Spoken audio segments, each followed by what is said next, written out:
오늘 우리에게 주신 하나님의 말씀은 민수기 1장 1절에서부터 4절 그리고 17절에서부터 19절 말씀입니다. 설교 제목은 나를 찾아서 너는 너를 무엇이라 하느냐입니다.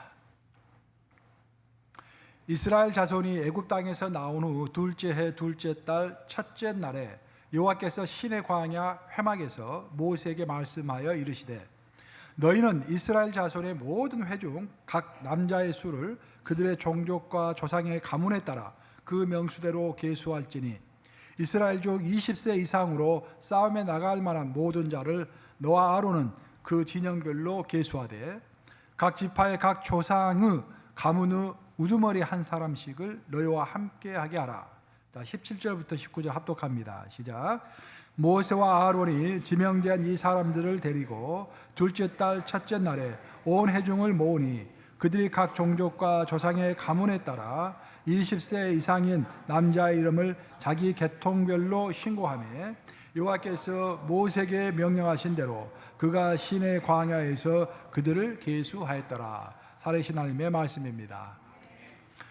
최근 몇 달간 한국에서 일본군 위안부 보상 문제로 아주 시끄러웠습니다. 특히 이제 작년 같은 경우에는 뭐 죽창가 이야기도 나오고 아주 그 한일 간의 관계가 악화돼 가지고 수출입의 문제도 많이 생기고 참 힘들었습니다. 그런 와중에 영화 한 편이 나와 가지고 작년 말에 사람들의 많은 관심을 받게 됐는데 그 영화가 그 리멤버라는 영화입니다. 여러분들 중에서도 아마 보실 분들이 있었을 것 같은데 그 주제가 이제 아주 흥미로워요. 주인공이 이제 거의 90에 가까워지는 이제 그 사람입니다. 근데 뇌종양 말기예요. 그리고 이제 알츠하이머 병에 걸렸기 때문에 기억 상실증 가운데 있습니다. 이 사람이 자기 기억이 다 없어지기 전에 젊었을 때 자기를 괴롭혔던 사람들을 반드시 죽여야겠다라고 나서게 되는데 젊었을 때 자기를 괴롭혔던 사람들이 바로 친일파 애들입니다. 친일파. 그러니까 자기가 젊었을 때는 이 일제 치하에 한국이 있었기 때문에 조선이 일제 치하에 있었기 때문에 그 당시에 자기를 괴롭히던 사람들을 다 처단해야겠다라고 나서는 그 내용을 담은 영화가 이제 리멤버라는 영화입니다. 시대적 상황이만큼 영화가 많은 관심을 받았고 흥행에 크게 성공을 했습니다. 근데 사실 그 영화는요 오리지널 작품이 아니라 2015년도에 리멤버 기억의 살인자라는 그 영화가 있어요. 이제 캐나다하고 독일에서 합작으로 만든 영화인데 주연이 크리스토퍼 플럼버입니다. 크리스토퍼 플럼버가 주연을 해가지고 전 세계적으로 2015년에 큰 센세이션을 일으켰습니다.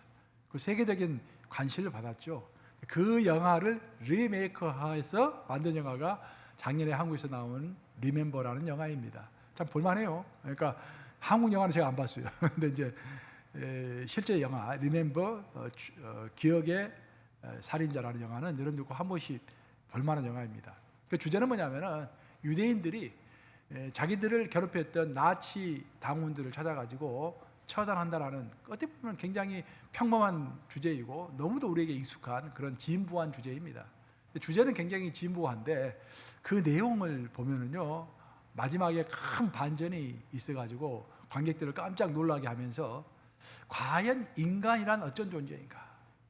그리고 그 인간을 아주 철학적으로, 아주 또 종교적으로 깊이 있게 다루고 있는 상당히 가슴을 터치하는 생각을 많이 하게 하는 그런 수작이라고 할 수가 있겠습니다. 그 내용을 보면은 크게 이제 여러분들이 그 제프라는 사람과 제프가 주인공이고요. 또 이제 맥스라는 사람이 나옵니다. 이 맥스라는 사람이 좋지 않은 역할을 하게 되는데요.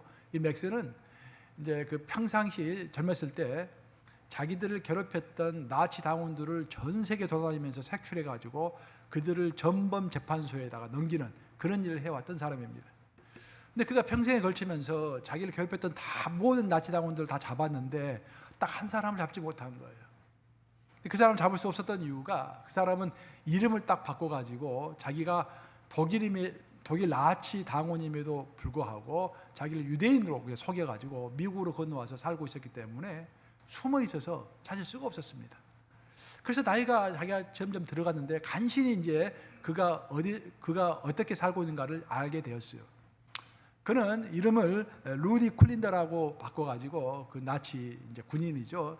루디 쿨린더라는 이름으로 바꿔서 유대인이라고 거짓말을 하고서 미국에서 살고 있는 것입니다. 그래서 그가 자기가 죽기 전에 그 사람을 처단을 해야 하는데, 이제 자기 나이가 거의 90이 가까워지고 있고 지금 실버타운에 들어가가지고 코에다가 산소 호흡기를 끼고서 살아가고 있기 때문에 몸을 움직일 수가 없는 거야. 얼마나 억울하겠어요. 이놈을 꼭 죽이고 자기가 가야겠는데. 그래서 이제 안타깝게 생각하고 있는 와중에 너싱홈에, 그러니까 이제 실버타운에 어떤 새로운 사람이 들어옵니다. 그 사람을 봤더니 자기가 아는 사람이야. 제프라는 사람이 들어오는 것이죠. 그래서 제프와 같이 이제 이야기를 하게 되는데, 제프는 공교롭게도 기억 상실증에 걸려가지고 치매가 심하게 걸려서 이 사람도 자기가 누군지를 잊어버렸어요. 그 자기가 어디서 왔는지 어떻게 살았는지를 모릅니다. 근데 이 사람이 분명히 맥스하고 제프는 젊었을 때 함께 아우슈비츠 그 강제 수용소에서 함께 있었던 사람들입니다. 둘이가 서로 알고 있었던 거예요. 근데 맥스는 기억하고 있지만 그 제프는 기억을 못 하고 있죠. 근데 제프가 부인이 이제 죽게 돼요. 죽게 되면서 큰 상실감에 빠집니다. 바로 그 틈을 노리고 맥스가 제프에게 접근을 합니다. 제프, 위로하네. 자네 아내가 죽어서 얼마나 힘들어. 자네가 누군지 알아? 자네는 유대인이야. 나는 똑같은 유대인이야. 그 너와 내가 아우슈비츠에서 죽을 고생을 했었지. 그리고 우리 가족이 그 독일 나치군들 때문에 다 죽어버렸어. 자네와 나만 간신히 살아남은 것이지. 그런데 말이야, 우리의 가족들을 다 죽이고 그렇게 괴롭혔던 놈이 아직 미국에서 숨어서 살고 있어. 우리가 죽기 전에 그 자를 처단해야 하지 않겠어? 라고 이야기를 하는 거예요. 그 이야기를 듣자 제프의 그냥 온몸이 부들부들 떨리면서 분노가 치밀립니다. 그런 놈을 당장에 죽여야지. 살려두면 안 되지. 우리 가족을 다 죽인 놈 아니야. 빨리 죽여야지. 그래, 내가 죽이고 싶은데 나는 지금 이렇게 코에다가 산소호흡기를 끼고 있어서 어떻게 할 수가 없구만. 자네가 좀 해줄 수 있겠나? 물론 내가 하지. 그렇게 해가지고 제프는 이제 그 맥스에게 이제 뒤에서 조종을 받아가지고 처단을 하려 실버타운을 무단 이탈하게 됩니다. 그리고 이제 온 가족은 이제 자기 아버지가 사라졌다 해가지고 경찰에 신고하고 난리가 난 거죠. 그래서 제프는 이제 맥스가 구해준 총을 가지고 이제 루디 쿨란더라를 잡아가지고 죽여야겠다라고 길거리로 나서는 거예요. 근데 문제가 한 가지 있었는데, 그 루디 쿨란더라는 이름을 찾아봤더니 미국에 4명이나 되는 것입니다. 그 4명 중 1명이 이제 범인이죠. 그래서 그 4명 중에 1명을 찾기 위해서는 한 명 한 명 일일이 찾아가서 확인할 수밖에 없었습니다. 그래서 제프가 이제 맥스가 가르쳐 준 대로 그 편지에다가 맥스가 자기가 해야 할 일을 다 적어놨어요. 그래서 이 사람은 기억 상실증에 걸렸기 때문에 이제 자기가 해야 할 일을 잊어버릴 수가 있잖아요. 그래서 팔에다가 편지를 읽어라, read the letter라는 글을 딱 적어놔요. 그리고 아침에 샤워할 때마다 그것을 딱 보면서 편지를 읽어야지. 편지 읽어보면 거기가 맥스가 이러이러한 일을 너는 해야 한다라고 다 적어 놓았어요. 그대로 따라서 하는 거예요. 이제 그 노후를 이끌고 전 미국을 비행기 타고 기차 타고 버스 타고 다니면서 이제 루디 쿨란더를 찾아다니는 것입니다. 첫 번째, 두 번째, 세 번째를 만났는데 다 아니야. 그 드디어 마지막에 딱 한 명 남았잖아요. 루디 쿨란더. 이 사람은 기겠지 하고 그 사람 집을 찾아갔더니 배를 딱 눌렀더니 어떤 여인이 나옵니다. 루디 쿨란더 여기서 삽니까? 라고 물어봤더니 저희 아버지인데요? 라고 이야기하는 거예요. 드디어 찾은 거예요. 그래서 그 루디 쿨란더 그 딸이 난 루디 쿨란더의 친구인데 만나고 싶습니다 했더니 들어오세요 해가지고 베란다에 앉아 계시는 자기 아버지께 그 딸이 안내를 해줍니다. 딱 보니까 루디 쿨란더가 그 제프를 딱 보더니 깜짝 놀래요. 깜짝 놀라더니 이내 반가운 표정으로 아이고 자네 잘 있었나라고 독일어로 이야기를 합니다. 그랬더니 제프가 갑자기 화가 치밀어오르는 거예요. 왜냐하면 제프는 독일어를 잘했고 독일어를 이해할 수도 있고 말도 잘할 수 있었지만 독일어를 사용하지 않았습니다. 왜냐하면 자기의 원수의 언어이기 때문에 독일어를 증오해서 독일어를 사용하지 않고 있었는데 이 사람이 독일어로 인사를 하니까 갑자기 분노가 치밀어 오른 것입니다. 근데 그런 상황 가운데서도 아랑곳하지 아니하고 루디 쿨란더가 제프에게 오더니 깊게 허그를 합니다. 아니 이게 어떤 일인가? 왜 이 사람이 나에게 허그를 하는가? 기분이 굉장히 나빴어요. 잠시 어색한 순간이 지나갑니다. 그러고 나서 이제 이내 제프가 이 시간 낭비할 필요 없다고 생각하고서 가슴에서 총을 딱 꺼내가지고 겨눕니다. 바로 그때 제프의 아들이 아버지를 막 수소문했다가 간신히 찾아가지고 루디 클란다의 집까지 찾아온 거예요. 그리고 이제 배를 울려가지고 루디 클란다 딸이 나오니까 여기 노인이 한 명 오지 않았냐고. 왔다고. 우리 아버지라고. 빨리 우리 아버지가 정신 상실증에 걸려있기 때문에 그를 빨리 찾아야 한다고. 그래가지고 그 딸과, 그러니까 루디 클란다의 딸, 제프의 아들, 그 루디 클란다의 손녀도 그 집에 있었어요. 손녀까지 그 세 명이서 베란다를 찾아갑니다. 베란다에 가서 봤더니 제프가 총을 겨뤄가지고 루디 클란다를 죽이려고 하고 있는 거예요. 깜짝 놀라게 됩니다. 그 상황 가운데서 제프가 큰 소리로 이렇게 외치는 거예요. 너의 딸과 너의 손녀 앞에서 진실을 다 말해. 진실대로 그대로 말하지 않으면 난 너를 죽일 거야. 그 말을 듣자 루디 클란다는 흐느끼면서 오케이, I tell you the truth 라고 이야기하기 시작합니다. 나는 나치였어. 아우슈비츠 구역장이었지. 그 말을 듣고서 제일 먼저 놀란 사람이 손녀가 깜짝 놀라는 거예요. 할아버지, 사람을 죽였어요. 그때 그 옆에 있는 딸이 또 외칩니다. 얼마나 많은 사람을 죽였어요, 아버지. 그러자 루디 클란다가 또 울면서 이야기합니다. 참 많은 사람을 죽였어. 이제야 내가 내 본명을 말해주마. 나는 루디 클란다가 아니라 내 본명은 쿠니벨트 슈톰이란다. 그러자 그 말을 듣고 있던 제프가 화가 버럭 났습니다. 그리고 큰 소리로 외칩니다. 너는 쿠니벨트 슈톰이 아니라 그렇게 악독했던 오토 발릿이란 말이야. 왜냐하면 그 맥스가 그놈이 오토 발릿이라고 이야기를 해줬거든요. 너는 오토 발릿인데 왜 거짓말로 또 마지막까지 거짓말을 하느냐, 그런 말이에요. 그러자 루디 클란다가 흐느끼면서 불쌍하다는 표정으로 제프를 쳐다보면서 이야기합니다. 자네가 바로 오토 발릿이야.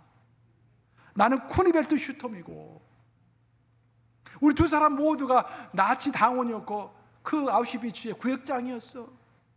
자네 군번은 98814이고 내 군번은 98813이야.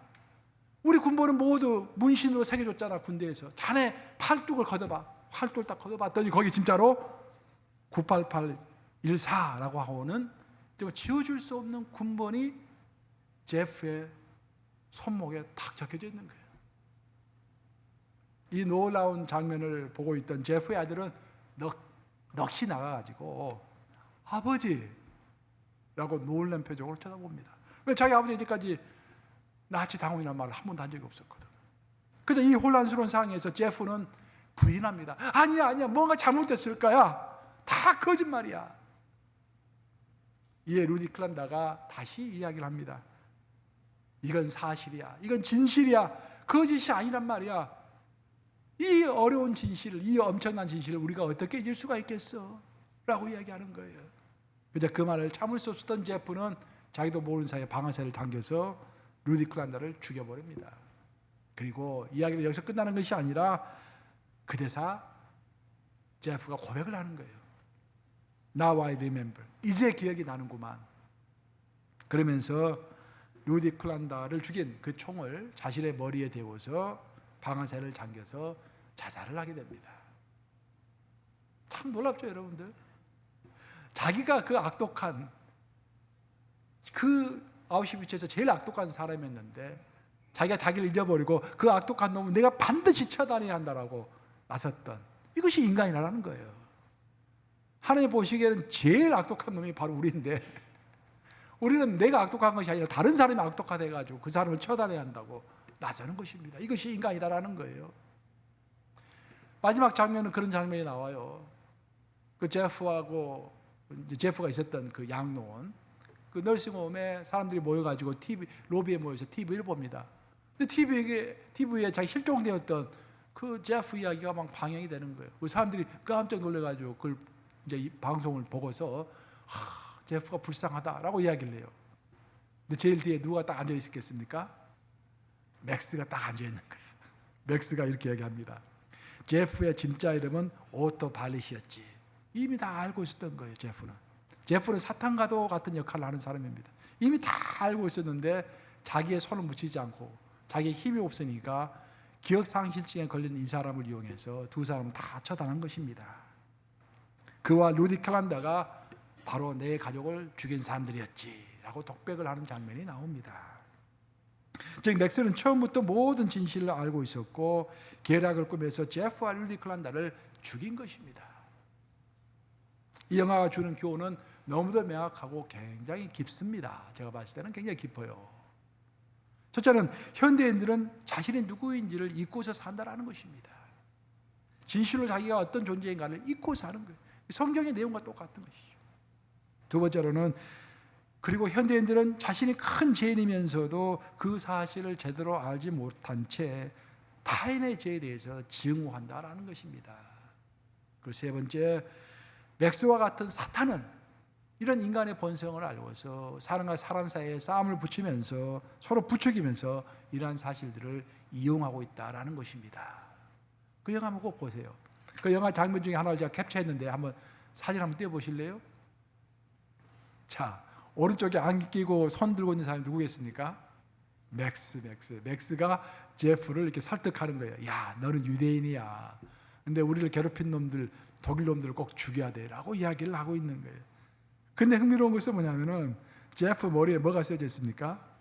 키파가 쓰여져 있는 거예요. 키파는 누가 쓰는 겁니까? 유대인들이 쓰는 것이죠. 근데 자기는 독일 사람이면서 자기가 유대인이라고 자기는 성스러운 사람이라고 생각하고 키파를 쓰고 있는 거예요. 이게 현대인의 우리 모습일 수 있다 이 말입니다. 이게 현대의 가장 큰 이슈가 뭘까? 현대의 가장 큰 이슈 중에 하나는 뭔가를 규정하는 이슈입니다. 그러니까 누가 무엇을 어떻게 규정하는가, 그 규정이 굉장히 중요한 거예요. 예를 들어 보면은 어떤 현상이 이것이 병이다, 이것이 병이 아니다라는 것을 누가 규정해야 합니까, 여러분? 또 이것은 장애다, 이것이 장애가 아니다라는 것도 누가 규정을 해야죠. 또 남자 역할은 이런 것이고 여자 역할은 이런 것이다라는 것을 누가 규정을 해줘야 합니까? 이것이 아주 큰 이슈인 것입니다. 사상사를 보면은요, 현대 철학의 분기점이 바로 이 규정의 문제입니다. 누가 규정을 하느냐? 규정을 하는 사람이 권력을 가진 자이고 그 권력을 가진 자가 매니플레이션을 한다는 말이죠. 이 세상을. 예를 들어 보면은 옛날에는 별로 우리가 혈압을 재도 혈압 수치가 130 정도 나와도 별로 스럽지 않았어요. 근데 요즘에는 병원에 가면 120만 넘어도 고혈압이라고 그럽니다. 그죠? 그걸 누가 규정하는 거예요? 옛날에는 고혈압이 아니었는데 지금은 고혈압인 거예요. 그 옛날에는 제가 어렸을 때 웬만하면 병원을 가지 않았습니다. 제가 병원을 가본 기억이 없어요. 어렸을 때. 우리 다 그렇게 살았어요. 좀 아프면 좀 참고 그냥 들어놓고 그럼 다 나았고. 근데 요즘에는 이것도 병이고 저것도 병이고 이거 먹으면 안 되고 저거 안 먹으면 저거 먹으면 안 되고 먹을 게 아무것도 없어요. 다 문제가 있다는 거야. 먹을 게. 그걸 누가 규정하느냐 이 말이죠. 그러다 보니까 우리가 모든 것이 병이고 모든 것이 조심해야 할 그런 상황들이 되다 보니까 내 병에 대해서 내 스스로 컨트롤할 수 없는, 가면 갈수록 더 의료 전문가에게 나를 몸에 의탁을 해야 하는 그런 상황으로 세상이 가고 있는 것입니다. 장애 문제도 마찬가지예요. 푸코가 이야기했죠. 푸코가 이게 광인이라는 책을 썼죠. 그 책이 이제 현대 철학사의 어떤 구분을 하는 정점이 있는 책이라고 할 수 있겠는데, 옛날에는 광인, 미친 사람들이죠. 옛날에 광인에 대해서 세상에서 관대했었고 그런 광인들과 그냥 똑같은 평범한 사람을 인정하고 같이 살았다라는 거예요. 근데 어느새 그 광인을 따로 취급하게 되고 이상한 사람 취급하게 되고 이 사회가 바뀌었다라는 거야. 그에 대해서 의문을 품고서 이 학자가 연구를 한 것입니다. 어떻게 해서 이런 사고의 변화가 생겼는가? 그러면서 규정을 하는 사람이 파워를 가진 사람이고 그 파워가 잘못 사용됐을 때 인간의 인격도 망가지는 것이고 삶도 망가지는 것이고 모든 것이 망가지는 것이다 라는 그런 결론을 갖게 되는 것입니다. 우리의 기독인에 관한 규정도 마찬가지입니다. 제가 어렸을 때 보통 교회 다니는 사람 하면 다 이거 다 이미지가 있었어요. 괜찮은 이미지였습니다. 근데 지금은 교회 다니는 사람 하면 이미지가 제가 어렸을 때 가있던 이미지와 지금은 굉장히 다릅니다. 기독인을 규정하는 그 규정의 기준도 다 달라요. 그러면 누가 우리 기독인을 규정해 주는 것입니까? 우리의 정체성을 누가 규정해 주는 것입니까? 많은 사람들은 세상이 규정해주는 그 규정의 규칙에 따라서 살아갑니다. 또 어떤 사람은요, 자기 스스로 자기가 딱 규정을 해요. 기독인은 이 정도 하면 기독인인 것이야. 뭐 주일 예배도 뭐 1년에 몇 번 빠져도 괜찮고, 근데 꼭 나라는 이야기 안 해요. 예를 들어서 이야기하는 거예요. 뭐 헌금도 이런 식으로 하면 괜찮고, 자기가 이 규정을 다 하는 거죠. 이런 식으로 해도 괜찮고, 저런 식으로 해도 괜찮고, 자기 규정에 따라서 하는 것입니다. 규정의 문제가 너무도 굉장히 큰 이슈가 되고 있는 것입니다. 하지만 우리가 정말 잊지 말아야 할 것은 천지는 없어질지라도 하나님의 말씀은 없어지지 않는다라는 것입니다. 우리가 누구인가? 기독인의 정체성은 세상이 결정해 주는 것도 아니고 내 스스로 내가 결정하는 것도 아니에요. 그거 굉장히 위험한 것입니다, 여러분.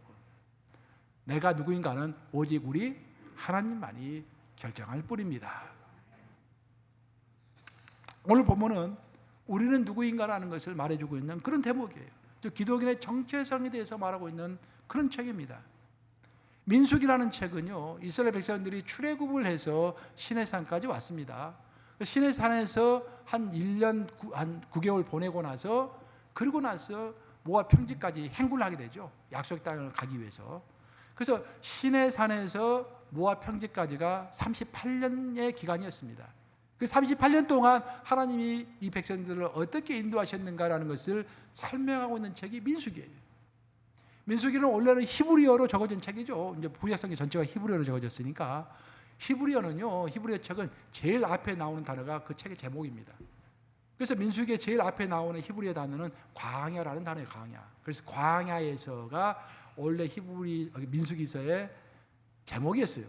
근데 그 책 제목이 나중에 이제 헬라어로 번역이 되죠. 왜 그러냐면은 많은 이스라엘 사람들은 이스라엘 자체에서 살고 있는 사람들은 얼마 안 되고 다 해외에서 많이 살았습니다. 디아스포라라고 그러죠. 우리도 디아스포라죠, 지금 이게. 그 디아스포라들이 이제 해외에 나가서 살다 보니까 자기 모국어를 다 잊어버린 거야. 그래서 성경을 봐도 읽을 수가 없는 거예요. 히브리어로 적혀진 성경을 읽을 수가 없는 것입니다. 그래서 그 히브리어를 번역을 해줬는데, 그 헬라어로 번역을 해줬는데, 그것이 70인역이라고 하죠. 70명의 사람이 히브리어로 적혀진 구약 성경을 헬라어로 번역했기 때문에 그것을 70인역이라고 합니다. 아주 중요한 성경이에요. 번역이에요. 근데 그 번역본을 만들 때 70명의 사람이, 민수기는 숫자를 센 그런 기록들이 많기 때문에 넘버스라고 이야기하자, 숫자라고 이야기하자라고 했고, 그것을 한국어로 번역을 할 때는 민수기, 민중의 숫자, 즉 민간의 숫자를 세웠다라는 의미에서 민수기라고 이름을 지은 거예요. 그 왜 사람의 숫자를 세웠는가? 그 숫자를 세웠다라는 그 자체는 구분했다라는 이야기입니다. 하나님에 속한 사람이 몇 명인가라는 것을 세웠다라는 것 자체가 구분을 했다라는 것이죠. 즉 특별한 하나님의 정체성을 갖고 있는 사람만 카운트했다라는 그런 이야기인 것입니다.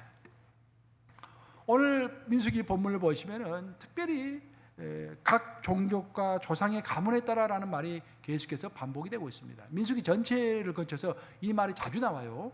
각 종족과 조상의 가문에 따라서. 자, 오늘 본문인 민수기 1장 2절 한번 같이 읽어보겠습니다. 시작. 너희는 이스라엘 자손의 모든 회중 각 남자의 수를 그들의 종족과 조상의 가문에 따라 그 명수대로 계수할지니. 자, 하나님은 종족과 가문에 따라서 하나님의 백성을 구분하신다라는 그런 이야기입니다.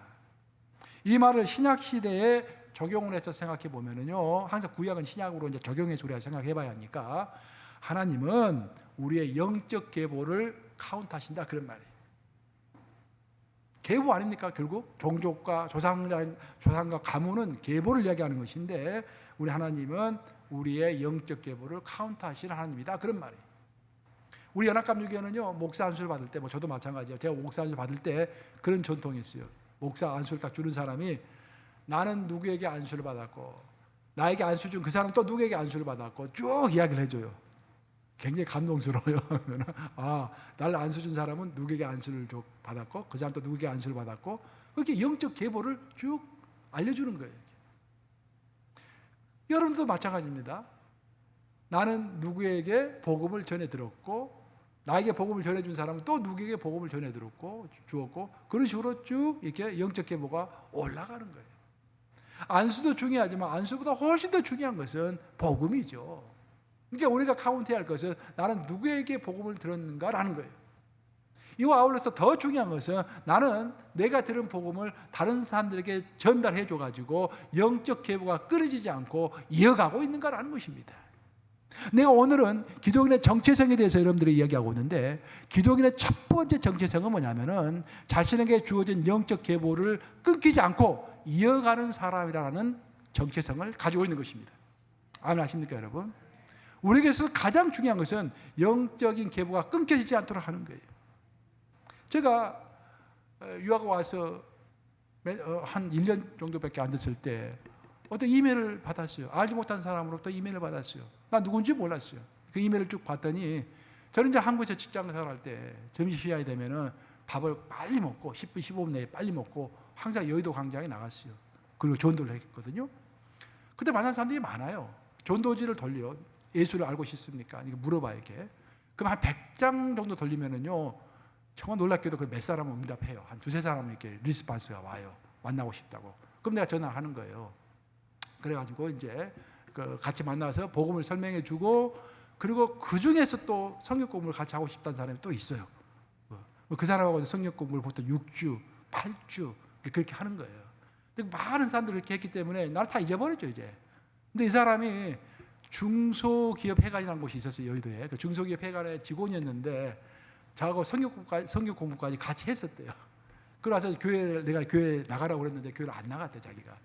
그러다가 IMF가 터져가지고 실직을 한 거예요. 실직해서 막막해지니까 갑자기 내가 생각이 났다라는 거예요. 나에게 복음을 전해주고 성역 공부를 인도해줬던 그 강원군 형제를 한번 찾아가 봐야겠구나. 근데 직장이 바로 옆에 있었으니까, 중소기업 회가 바로 옆에 있었으니까 저를 찾아갔대요. 찾아갔더니 우리 강원군 씨는 이제 한국에서 그만두고 미국으로 유학 갔다고 그러니까, 그것이 계기가 돼가지고 제가 출석했던 내비게이터 선교회 그걸 출석하게 되었다라는 거예요, 이게.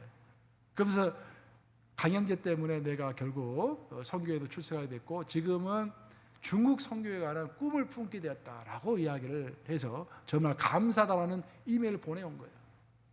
전 참 감격스러웠습니다. 바로 그런 것들이 우리가 죽어서 하나님 앞에 힘받았을 때 그런 일들이 많이 벌어질 거로 저는 믿습니다. 나는 기억도 못하는데, 김 집사님 때문에 김 집사님한테 복음을 들은 아무가 나에게 복음을 전달해 줘가지고 내가 예수님을 영접하게 되었어요. 김 집사님은 내 영적 할아버지입니다 라고 우리 예수님 앞에서 나를 증언할 수 있는 사람들이 많이 있을 거라, 그런 말이에요. 그래서 우리 기독인들은 그렇게 살아야 하는 것입니다. 많고 많은 우리가 해야 할 일이 있지만, 우리가 해야 할 일 중에서 가장 중요한 것은 내 대해서 영적 계보가 끊기지 않도록 하는 거예요. 하나님이 무엇을 가장 중요시 여기겠습니까? 우리가 몸을 탁 해갖고 간 것을 하나님이 칭찬하시겠습니까? 집을 두 채, 세 채 사가지고 간 것을 칭찬하시겠습니까? 내 아들과 내 딸이 잘 된 것을 칭찬하시겠습니까? No way! 하나님 아무 관심 없으세요, 그런 거. 하지만 누군가가 내가 우리 김지사님 때문에 영적인 복음을 받아들여가지고 예수님을 영접하게 됐습니다 라고 하면은 천국 잔치가 열린다고 그랬잖아요. 한 사람이 예수님을 영접하면은 천국에서 잔치가 열린다고 그랬잖아요. 그래서 우리 기독인의 첫 번째 정체성은, 가장 중요한 것은 영적 계보를 이어가는 것입니다. 근데 맥스 같은 사탄은 그것이 아니라고 자꾸 주장하는 거예요. 그것은 나중에 하라고 자꾸 이야기합니다. 지금 당장 내가 오늘 해야 할 일은 너의 그냥 자식 문제, 가정 문제, 비즈니스 문제, 건강 문제, 이거 문제 챙겨. 이거 다 됐을 때 그 다음 복음 전해도 늦지 않은 거야. 자꾸 그렇게 이야기한다는 거예요. 민수기가 말하는 기독인의 정체성의 또 다른 한 면은, 기독인은 항상 목표 가운데 있다라는 것입니다. 구약에서 가장 중요한 책이라고 한다면 모세오경을 가장 중요한 책이라고 이야기해요. 보통 이스라엘 백성들은 토라라고 이야기해요. 토라는 보통 5권의 모세오경, 창세기, 출애굽기, 민수기, 신명기 이 5권의 책을 이야기하는 거예요. 근데 이 5권의 책은 각각 주제가 아주 명확합니다. 창세기는 천지창조 아울러서 하나님께서 아브라함과 그의 후손들을 선택하셨다라는 그 선택의 방점을 두고 있습니다. 그 출애굽기는 이스라엘 백성들이 애굽에서 종살이를 하고 있었는데, 하나님께서 종살이를 하고 있는 하나님의 백성들을 구원해 주셨다, 구속해 주셨다, 구원과 구속을 이야기하고 있는 책이 출애굽기입니다. 레위기는 그 구속과 구원을 받은 백성들을 하나님이 끌어내셔가지고 그들을 거룩하게 하셨다. 613개 율법을 주시고 성막을 주심으로 그들이 예배드리면서 거룩하게 사는, 거룩을 추구하는 백성으로 만드셨다라는 것이 레위기의 내용인 것입니다.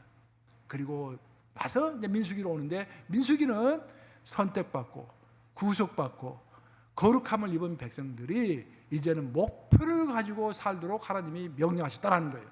그 목표는 뭡니까? 가나안 땅, 약속의 땅으로 가는 것이 그들의 목표가 된 것입니다. 민수기에서 나오는 이스라엘 백성들의 삶의 목표는 너무도 명확한 거예요. 그들의 목표는 오직 약속의 땅에 들어가는 것입니다. 그것을 위하여 하루하루가 있는 거예요. 그것을 위하여 하나님께서 그들에게 기적도 베풀어 주시고 불기둥도 보여주시고 구름 기둥도 보여주시는 거예요. 근데 오늘 많은 사람들은 불기둥과 구름 기둥만을 보기를 원하지 내 목표가 뭔지를 잊어버리고 사는 사람들이 너무도 많다는 것입니다. 여러분, 여러분의 인생의 목표는 뭡니까? 가나안 땅, 약속의 땅에 들어가는 거예요. 그럼 신약 시대의 약속의 땅은 뭡니까? 요한계시록에 보면 나와 있잖아요. 요한계시록 21장, 22장에 뭐가 나와 있습니까? 하늘과 새 땅이 나와 있잖아요. 그것이 우리의 목표라고 성경 맨 마지막에 명확히 나와 있지 않습니까? 그것을 위하여 우리가 살아가는 자가 가장 현명한 자다라는 거예요. 세상이 말하는 현명한 자와 하나님이 말하는 현명한 자는 다릅니다.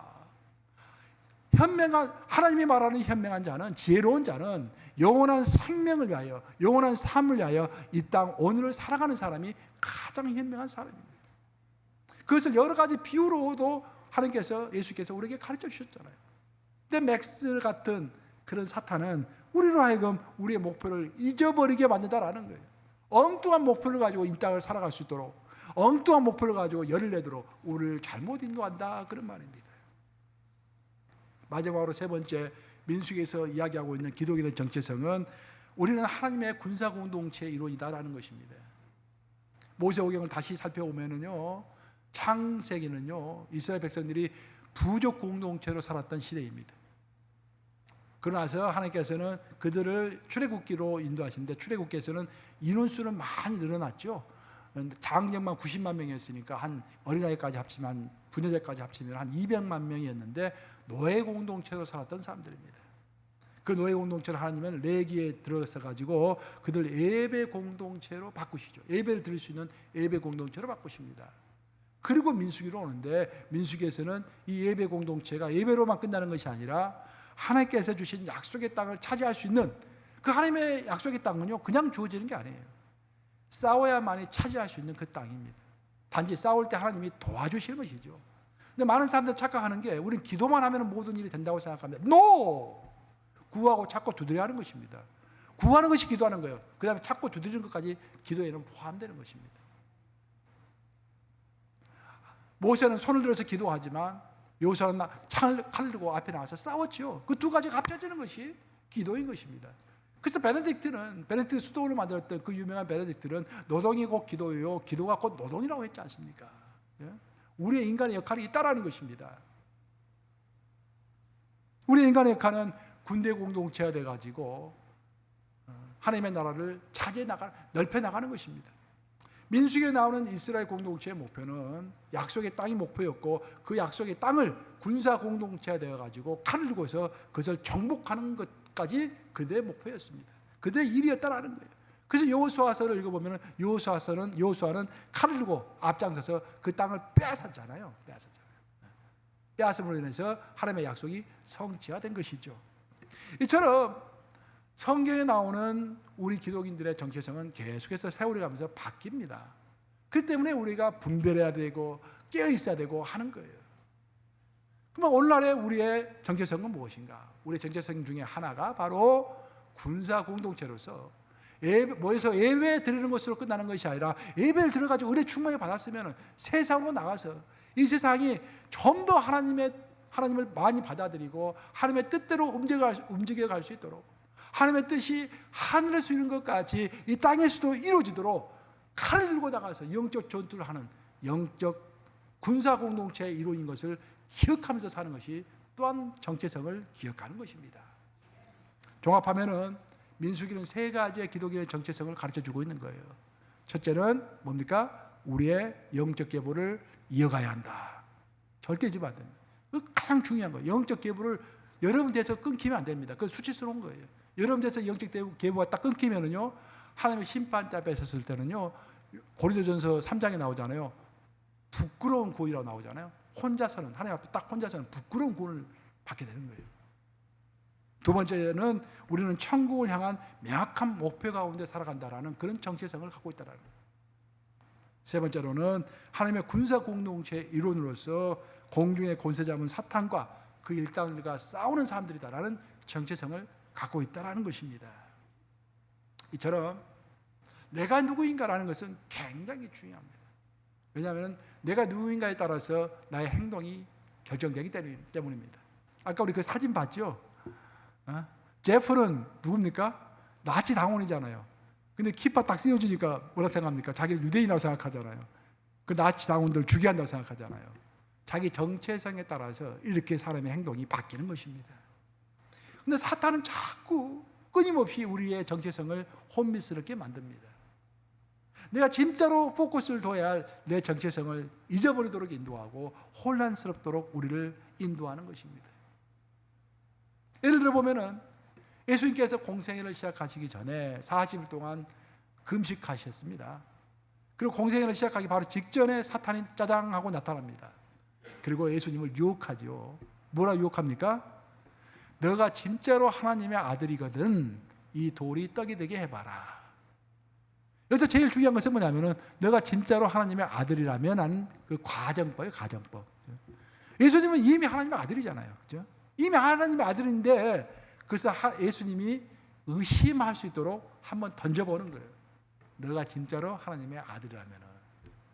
이런 식으로 사탄이 우리를 유혹하는 것입니다. 모세의 경우도 마찬가지예요. 하나님이 모세에게 나타났습니다. 그때 모세가 자기가 하나님 앞에 고백을 하죠. 자기가 누구인가를 고백합니다. 뭐라고 고백합니까? 나는 이방 생활 40년이요 처가살이 40년입니다 라고 고백을 해요. 이방 생활 40년과 처가 생활 40년은요 하나님이 모세에게 주신 정체성과는 아무런 관련이 없는 정체성입니다.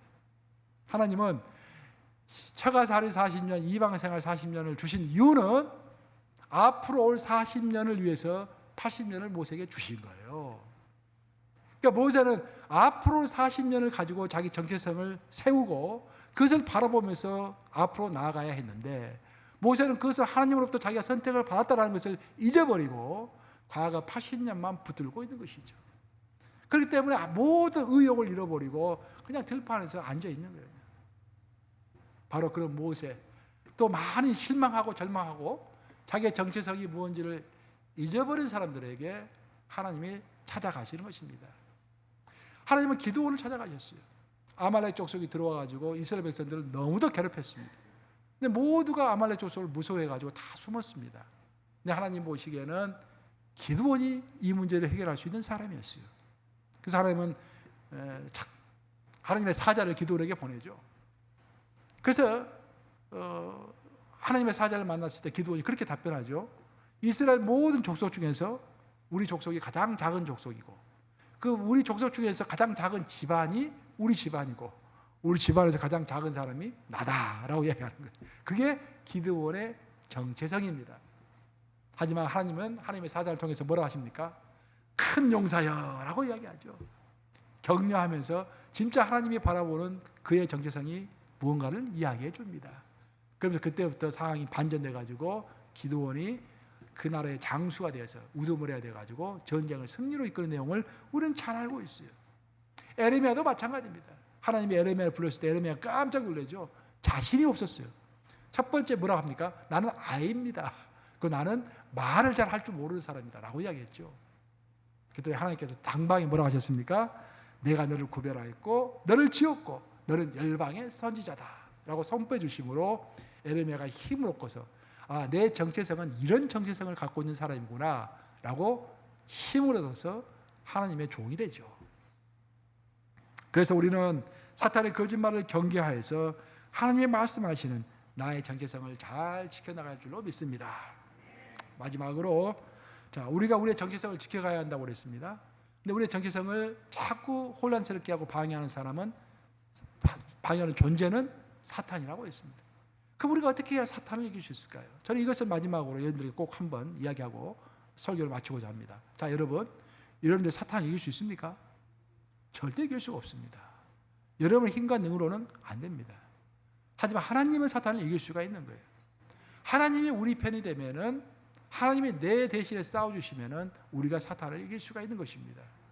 그럼 우리가 어떻게 해야 하나님이 내 인생 가운데 찾아오시고, 내가 어떻게 해야 하나님이 내 인생 가운데 좌정하셔서 나를 축복하시고 함께 하실까? 성경은 어떤 사람을 하나님이 축복하셨다고 이야기하는가? 보면은요, 한 가지가 탁 나옵니다. 그것은 거룩입니다. 거룩. 다른 게 아니에요. 기도도 아니고 뭐 성경 읽기도 아니고 거룩이요, 거룩.